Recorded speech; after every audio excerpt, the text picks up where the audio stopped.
Saint Martin দ্বীপের এক এক দিকে সৌন্দর্য এক এক রকম। প্রায় ৮ বর্গ কিলোমিটার আয়তনের এই দ্বীপের চারদিকেই সমুদ্র, আর এর মধ্যে চারদিকে কোথাও রয়েছে জনশূন্য এলাকা, কোথাও রয়েছে প্রবাল পাথর, আর কোথাও বা রয়েছে সামুদ্রিক কচ্ছপের ডিম পাড়ার স্থান। ফলে চাইলেই বাইক কিংবা অটো নিয়ে পুরো সেন্ট মার্টিন দ্বীপের চারদিকে ঘোরা অসম্ভব এক ব্যাপার। তাই তো সেন্ট মার্টিন দ্বীপের চারদিকের সেই সৌন্দর্য উপভোগ করতে গেলে সাগরের কিনার বেয়ে পায়ে হেঁটে পাড়ি দিতে হবে কয়েক ঘন্টার এক পথ, যার কারণে জীবনে আরও এক অ্যাডভেঞ্চার অভিজ্ঞতা নেওয়ার জন্য দুই বন্ধু মিলে পায়ে হেঁটে শেষ করি পুরো সেন্ট মার্টিন দ্বীপ। এখন এমন এক জায়গায় আসছি যে জায়গায় অনেকেই আসে না এবং অনেকে চিনেও না যে সেন্ট মার্টিনের মধ্যে এরকম একটা জায়গা আছে।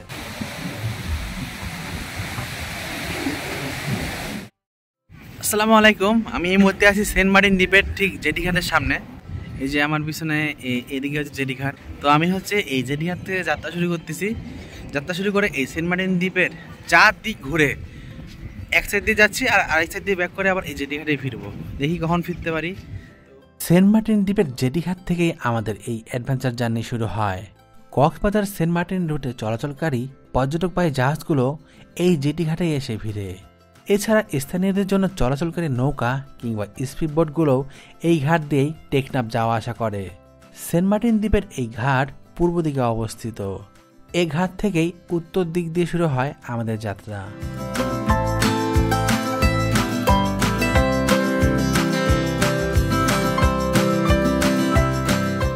হাঁটা শুরুর পর অল্প কিছুটা যেতেই আমাদের নজরে আসে জেলেদের মাছ ধরার জাল ও সামুদ্রিক মাছ। বলে রাখি, সেন্ট মার্টিন দ্বীপের এই অংশটিকে বলা হয় রিপ কারেন্ট, যেখানে পর্যটকদের নামার জন্য সম্পূর্ণরূপে নিষেধ করা রয়েছে।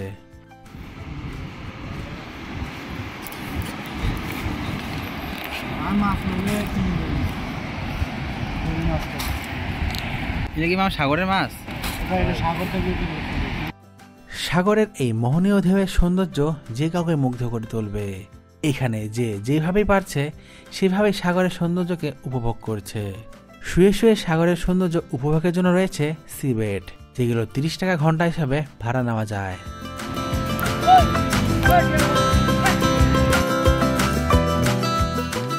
সামনের দিকে আমরা যত আগাতে থাকলাম ততই পর্যটকদের সংখ্যা বাড়তে দেখলাম।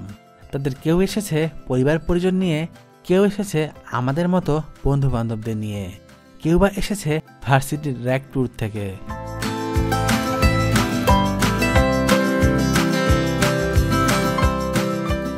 সাগরের মধ্যে অনেক নৌকা চলাচল করতে দেখলেও এই সাগর পাড়ে সারি সারি ভেড়ানো ছিল জেলেদের মাছ ধরার নৌকা। পর্যটকদের অনেকেই সেখানে গিয়ে ছবি তোলে। এ সময় আমাদের নজরে আসে একটি নৌকা মেরামত করার কাজ, এবং আমরা কাছে গিয়ে দেখি সেটা।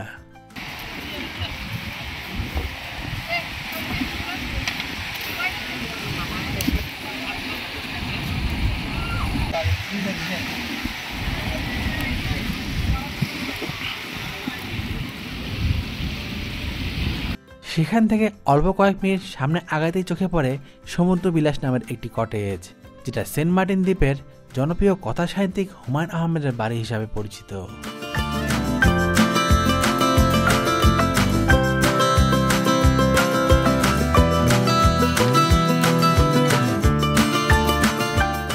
অনুমতি নিয়ে ভিতরে ঢুকে আমরা দেখতে পাই কটেজটির প্রতিটি রুমের নাম রাখা হয়েছে হুমায়ুন আহমেদের বিভিন্ন বইয়ের নাম অনুসারে। উল্লেখ্য যে সেন্ট মার্টিনে হুমায়ুন আহমেদের দারুচিনি দ্বীপ সিনেমার মাধ্যমে পর্যটকদের কাছে সবচেয়ে বেশি আলোচনায় আসে এই দ্বীপ। তারপর থেকে এই দ্বীপের প্রতি পর্যটকদের আকর্ষণ ও আনাগোনা বেড়ে যায় কয়েক গুণ বেশি।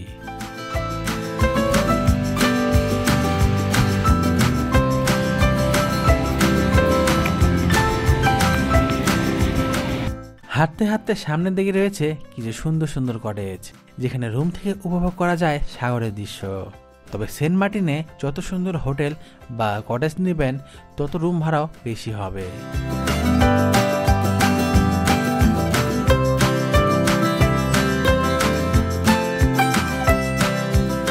এরপর হাঁটতে হাঁটতে মাথার ঠিক উপরে চলে আসে সূর্য।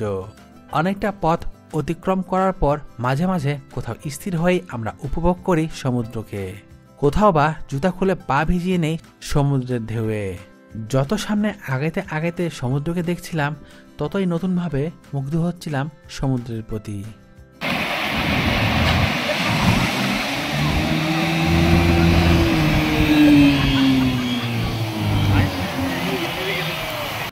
সমুদ্রের ঢেউয়ের তালে তালে সামনে এগিয়ে যেতেই দেখতে পেলাম প্রবাল পাথর, এবং সেই পাথরের উপর দিয়ে যেতে হবে আরও সামনের দিকে। এই জায়গাটি দেখেই অনেকে বুঝতে পারবে কেন মোটরসাইকেল কিংবা অটো নিয়ে পুরো সেন্ট মার্টিন দ্বীপ রাউন্ড দেওয়া অসম্ভব। আমাদেরকে কিন্তু এই পাথরের উপর দিয়ে হাঁটে পার দিতে লাগবে এই জায়গাটা। যদি খালি পায়ে হাঁটি তাহলে হয়তো বা পাথরে ঘুটা খাবো, এই কারণে হচ্ছে আবার জুতা পরলাম। পায়ে হেঁটে পুরো সেন্ট মার্টিন দ্বীপ ঘোরার একটা ভালো সুবিধা হলো এই সময় বিচের পাশে যত রকমের বা যত সৌন্দর্যের হোটেল কিংবা রিসোর্ট রয়েছে সবগুলোই চোখে পড়বে। তাই সেন্ট মার্টিন দ্বীপে পরবর্তী প্ল্যানের জন্য কোন হোটেল বা রিসোর্ট আপনাকে আকর্ষণ করবে তা আগে থেকেই ঠিক করে নিতে পারবেন নিজের চোখে দেখার মাধ্যমে। এই যে বিচের পাশে হাঁটতে হাঁটতে আমরা দেখতে পেলাম এই যে পানির বোতল। মানে আমরা যদি সচেতন না হই তাহলে কি হবে বলেন? এই যে এখানে পানির বোতল পড়ে আছে, তারপর এই সামনে আমি আরো বেশ কয়েক জায়গায় দেখলাম পানির বোতল পড়ে আছে। তো আমি একটা পরামর্শ সবাইকে দিব, অনুরোধ থাকবে যে আপনারা যারা সাগরে ভ্রমণে আসবেন, আমি সেদিন লঞ্চেও দেখছিলাম যে অনেকে লঞ্চ বা জাহাজ থেকে অনেকে বিভিন্ন রকম প্লাস্টিক বা ময়লা আবর্জনা সরাসরি সাগরের মধ্যে ফেলে। এই বিষয়টা আসলে করবেন না, এটা আমাদের মানে পরিবেশের জন্য অনেক ক্ষতিস্বরূপ। তো যারা আপনারা এইরকম বিচে ঘুরতে আসবেন, সেটা সেন্ট মার্টিনে হোক বা কক্সবাজারে হোক বা অন্য কোথাও হোক, এইরকম অন্তত প্লাস্টিকের বোতল গুলা এখানে ফেলবেন না। পারলে এগুলা অন্য একটা জায়গায় ফেলবেন, যেন আমরা পরিবেশকে এইসব দূষণের হাত থেকে রক্ষা করতে পারি।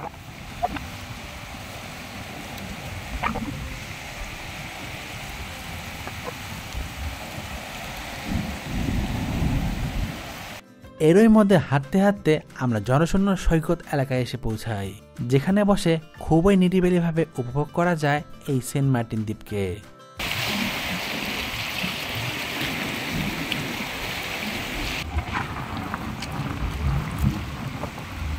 এই যে একটা কাকড়া আমাদেরকে দেখা মাত্র এখানে ঢুকে গেল।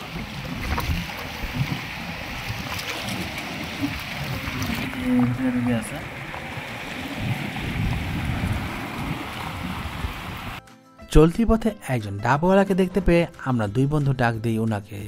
জানতে পারি সেন্ট মার্টিন দ্বীপের গাছ থেকে পাড়া হয়েছে এইসব ডাব।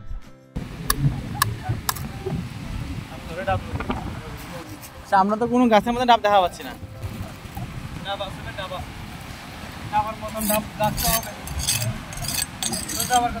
হ্যাঁ হ্যাঁ, বাসা কোন সাইডে পড়ছে ভাই? শেয়ার কত দূর আধা ঘন্টা লাগবে। দেখা যাচ্ছে? এখান থেকে দেখা যায়? এখান থেকে দেখা যাবে আরো পার হইবে। এদিক দিয়ে আমরা সোজা যাইতে থাকলে সুন্দরবন পড়বে না? জি জি জি ভাই। এগুলো আর এমনি কি আপনাদের জেলে হিসাবে নাকি মাছ মারা লাগে? আমাদের দুই বন্ধুর জন্য দুইটি ডাবের মূল্য 500 টাকা চাইলেও আমরা দরদাম করে ঠিক করি 430 টাকা। এইসব গাছের কারণেই সেন্ট মার্টিন দ্বীপ নারকেল জিঞ্জিরা হিসেবেও পরিচিত, কারণ ছোট্ট এই দ্বীপে রয়েছে প্রচুর পরিমাণে নারকেল গাছ। গাছগুলোতে একটা সময় ভরপুর নারকেল ধরলেও পরিবেশজনিত কারণে বর্তমানে খুবই কম সংখ্যক গাছে ধরে নারকেল কিংবা ডাব।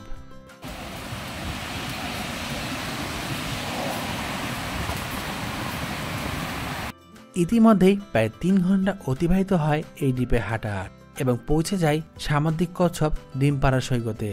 তবে সেখানে গিয়ে মৃত অবস্থায় অনেক কচ্ছপকে পড়ে থাকতে দেখে মনটা একটু খারাপই হয় আমাদের।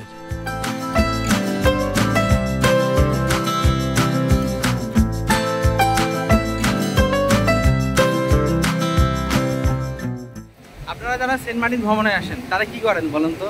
তারা আসেন, তারা হচ্ছে ছেড়া দ্বীপের আশেপাশে যান, তারা গলাচিপা যান, তারা হচ্ছে আরও কিছু জিনিস দেখেন এবং বাজারে মাছ খান। এই তো, এর বেশি তো অনেকেই করে না, ম্যাক্সিমামই এই পর্যন্তই করে।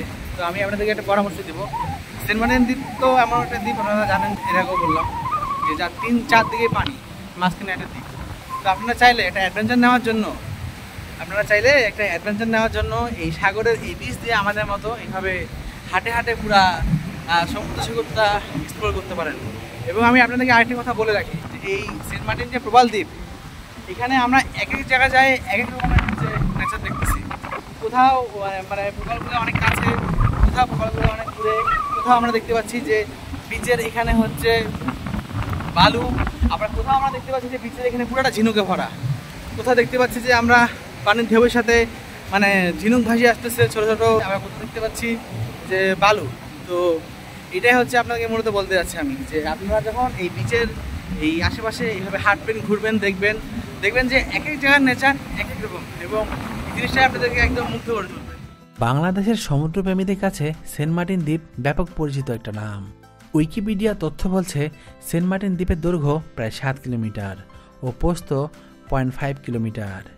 এই দ্বীপের সবচেয়ে সংক্ষিপ্ত অংশটির নাম গলাচিপা, যা ম্যাপ দেখলে বোঝা যায়। সেই গলাচিপা পার হয়ে অনেকটা পথ অতিক্রম করে আমরা চলে আসি ইতিমধ্যে।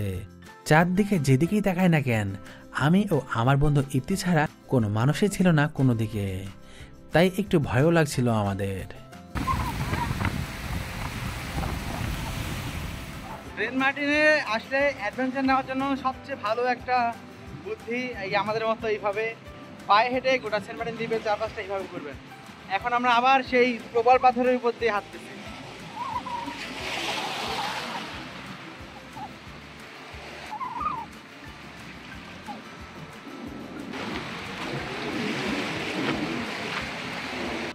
আরও কিছু সময় হাঁটার পর আমরা খেয়াল করলাম সাগরের ঢেউগুলোও ছিল অনেক বড় বড়। পুরো সেন্ট মার্টিন দ্বীপে এই স্থানে সাগরের ঢেউগুলো আমার কাছে সবচেয়ে বড় মনে হয়েছে, সাথে পাথরে আছড়ে পড়ার শব্দও ছিল সেই রকম।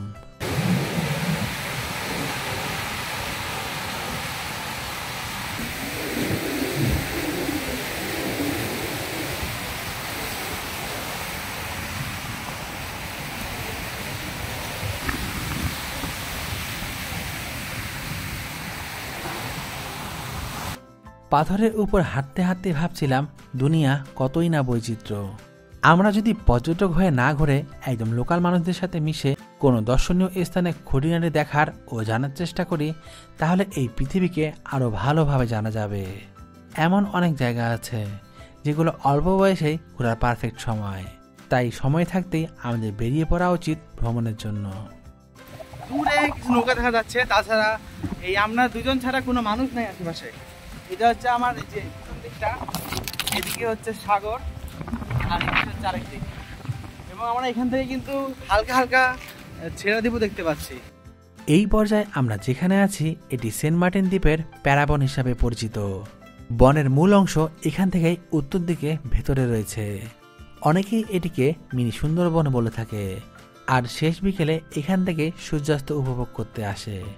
বলে রাখি, উপকূলীয় এলাকার রক্ষা কবচ হিসাবে পরিচিত পায় এই ধরনের প্যারাবন বা ম্যানগ্রোভ বন। জোয়ারের পানিতে এই বন নির্দিষ্ট সময় পর পর বিধৌত হয়। এই বনের প্রধান বৃক্ষ সুন্দরী। সত্যি বলতে একটা লম্বা সময় আমরা শুধু দুজন ছাড়া আর আশেপাশে কেউ ছিলাম না। একটু ভয় লাগতেছিল যে এরকম একটা শুনশান জায়গায় আমাদের দুজনে যাওয়াটা মানে কতটা নিরাপদ। তবুও ভয়কে পাশ কাটায় আল্লাহর উপর ভরসা করে আমরা আগায় আসছি, এবং আমরা এখন যে জায়গায় আসছি এখান থেকে আমরা ধরে অনেক মানুষ দেখতে পাচ্ছি, একটু স্বস্তি লাগতেছে।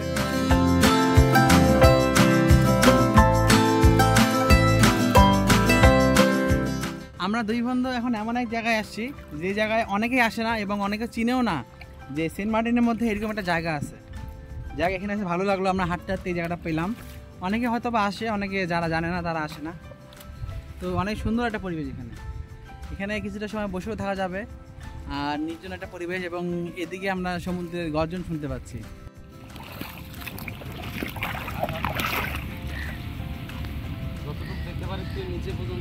মূলত আমরা আজকে হাঁটতে হাঁটতে এক্সপ্লোর করার জন্য বেরিয়েছিলাম এই সেন্ট মার্টিন দ্বীপটা। এখন আমরা এখান থেকে আবার চলে যাব। আস্তে আস্তে আমরা ওই জেটি ঘাট থেকে শুরু করছিলাম, এবং গোটা সেন্ট মার্টিন দ্বীপটা ঘুরে আবার সেই জেটি ঘাটের মধ্যে পৌঁছাবো। এটাই হচ্ছে আমাদের আজকের নিয়ত। জেটি ঘাট থেকে প্রায় 4.5 ঘন্টার পথ অতিক্রম করার পর আমরা পৌঁছে যাই সেন্ট মার্টিন দ্বীপের প্রধান আকর্ষণ ছেড়া দ্বীপে যাওয়ার পয়েন্টে। ছবি তোলা আর ভিডিও না করলে আরেকটু আগেই পৌঁছে যেতাম আমরা। তবে পরিবেশ রক্ষায় বর্তমানে ছেড়া দ্বীপ ভ্রমণ নিষিদ্ধ থাকায় আমরা সেখানে যাওয়ার অনুমতি পাইনি। কিছু কোস্টগার্ড সদস্য সার্বক্ষণিক ডিউটিতে থাকে এই পয়েন্টে। বলে রাখি, ভাটার সময় ছেড়া দ্বীপে যাওয়ার রাস্তা দেখা গেলেও জোয়ারের সময় তা পানির নিচে ডুবে থাকে। তাই আগে যখন ছেড়া দ্বীপ যাওয়ার অনুমতি ছিল, তখন ভাটার সময় পায়ে হেঁটে সেখানে যেত পর্যটকরা।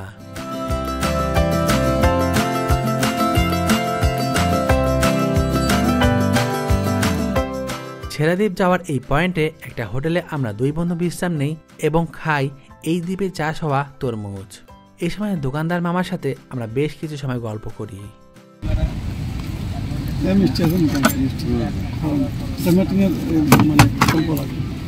আমাদের মসজিদের একদম পাশে মৌসুমের প্রথম ফল।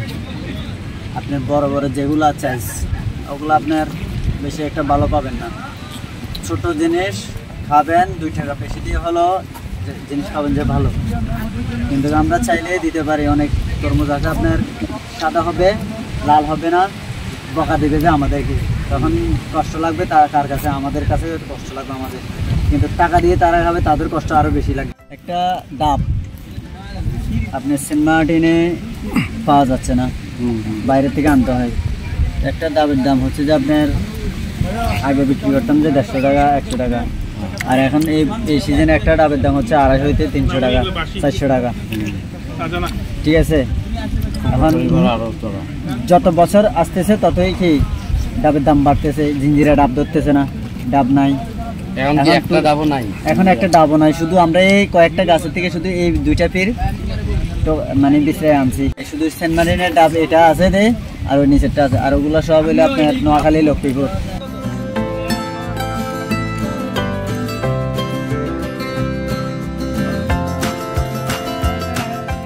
ফেব্রুয়ারি মাসে হয়তো আমি দেশের বাড়ি যাব। দেশের বাড়িতে গেলে আমার দেশের বাড়িতে আমার কাজ আছে, রাজের কাছে। আমি ভাড়া দেওয়া লাগে? এখানে ভাড়া দেওয়া লাগে না, অথবা আমরা মসজিদের থেকে মানে মসজিদের জন্য কিছু দিয়ে দিই। ওটাই বিশ্রাম নিয়ে আমরা আবারও হাঁটা শুরু করি জেটিঘাটের দিকে। টার্গেট একটাই, যতই কষ্ট হোক না কেন আমরা হাল ছাড়ব না। এখন বাজে বিকাল 4:39, আর এই 4:39-এ আমরা আমাদের জেটিঘাটের উদ্দেশ্যে ব্যাক করতেছি। এতক্ষণ আমরা ছিলাম ছেড়াদ্বীপের সামনের অংশে। এদিকে সূর্য ডুবার মতো অবস্থা। এই সেন্ট মার্টিন দ্বীপ এমন একটা জায়গা যে যখন সন্ধ্যা হয়ে যাবে, রাত হয়ে যাবে, চারপাশ কিন্তু একদম অন্ধকার, যার ফলে আমরা একটু তাড়াহুড়া লাগাইছি যেন তাড়াতাড়ি আমরা পৌঁছাতে পারি। দেখা যাক আমাদের মিশন কমপ্লিট হয় কিনা। ওই জেটিঘাটে পৌঁছালেই আমরা আমাদের এই মিশন কমপ্লিট করব, যে সেন্ট মার্টিন দ্বীপের চারদিকে ঘুরে আমরা আবার সেই জেটিঘাটে পৌঁছেছি। সেন্ট মার্টিনের অন্যান্য দিকের চেয়ে এই দিকের ঢেউ সবচেয়ে কম। জেটিঘাট থেকে পশ্চিম পাড়া হয়ে ছেড়াদ্বীপের এই পয়েন্ট পর্যন্ত আসতে আমাদের বেশ বেগ পেতে হলেও এই দিক থেকে ফেরার পথে পাথর আর উঁচু নিচু না থাকায় কষ্ট অনেকটা কম হয়, এবং অন্ধকার হওয়ার পূর্বেই পৌঁছানোর জন্য আমরা অনেক দ্রুত হাঁটতে থাকি সামনের দিকে।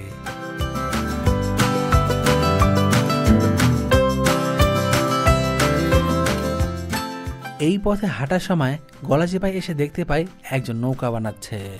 সম্পূর্ণ নৌকা বানানো হয়ে গেলে হয়তো এই নৌকাটিই পাড়ি দিবে বিশাল সাগর।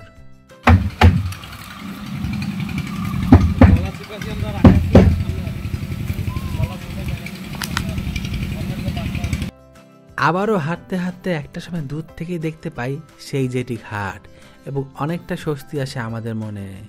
সেন্ট মার্টিন দ্বীপে যারা ঘুরতে আসে তাদের কাছে এই সৈকতটা অচেনা কিছু না। ছেড়াদ্বীপ দেখার জন্য হলেও অনেকেই এই পথে আসে ঘোরার জন্য। এই পথ দিয়ে এসে আবার এই পথ দিয়ে সবাই ব্যাক করে, কিন্তু সেন্ট মার্টিনকে যে ভিন্নভাবে উপভোগ করা যায়, অ্যাডভেঞ্চারভাবে ঘোরা যায়, সেটা অনেকেরই অজানা।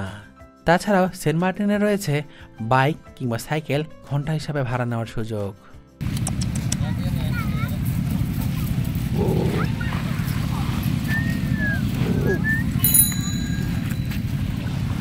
প্রায় 6 ঘন্টার শ্বাসরুদ্ধকর হাঁটাহাঁটি শেষে এরই মধ্যে আমরা দুই বন্ধু চলে আসি জেটিঘাটের খুব কাছে। সাগরের মধ্যে এসে যে এইরকম একটা অ্যাডভেঞ্চার ফিল নিতে পারবো, সেটা চিন্তা করলেই মনে হচ্ছে যে হয়তো স্বপ্ন দেখতেছি। প্রায় 6 ঘন্টার হাঁটাহাঁটি শেষে ফাইনালি আমরা পৌঁছে গেলাম সেন্ট মার্টিনের জেটিঘাটে। এই হচ্ছে সেই জেটিঘাট। তো জীবনের আরও একটি রোমাঞ্চকর অভিজ্ঞতা হলো এই সেন্ট মার্টিনে এসে, এবং এর মাধ্যমে আমাদের সমাপ্ত হলো এই সেন্ট মার্টিন দ্বীপের চারদিকে ঘোরাঘুরি। সকালে ভালো থাকবেন। আসসালামু আলাইকুম।